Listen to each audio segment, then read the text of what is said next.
శ్రీమాత్రే నమః.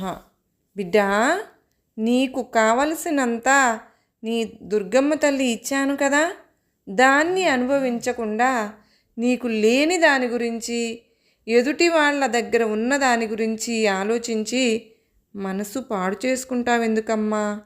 నీ మనసుని ఆధీనంలో ఉంచుకో.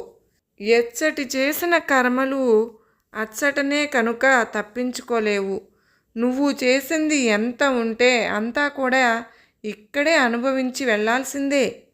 కర్మ ఎవరిని వదిలిపెట్టదు. అందుకే ఏదైనా అనేటప్పుడు చేసేటప్పుడు జాగ్రత్తగా ఉండు. బిడ్డా, నువ్వెప్పుడు కూడా తలచిందే జరిగిందిలే అనుకో. కన్నీళ్లు తుడుచుకో. నీ జీవితంలో మంచి గడియలు రావాలని ఎంతగానో ఆశపడ్డావు కదూ. నీ జీవితంలో మంచి జరిగే రోజులు ఎంతో దూరంలో లేవు బిడ్డా. ఇది దుర్గమ్మ మాట.